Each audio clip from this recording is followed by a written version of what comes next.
the Cascade Mountains of Washington, the Navy opens the world's largest radio transmitter. Its 1 million watts can flash a message around the world in a tenth of a second. A ship or installation anywhere on the globe can be instantly reached from Radio Jim Creek, as the station is known.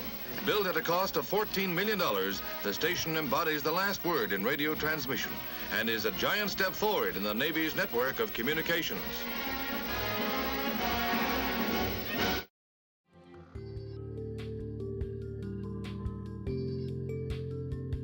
The biggest thing that Jim Creek does is we provide operational command and control communications for Pacific submarine fleet.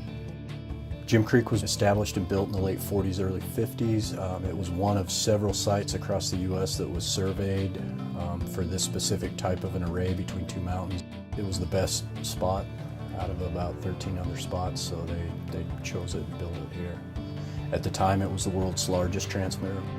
Where we're at right now, we get coverage across the entire Pacific Ocean, into the Indian Ocean, and back across the continental United States and into the Atlantic. So because of where we're located at and the footprint that we get across the world is one of the reasons why Jim Creek is still around.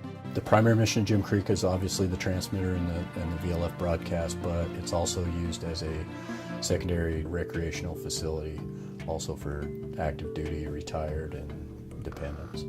You can tour the interpretive center. It has a diorama of the facility, has equipment that was originally installed here that has been taken out and preserved.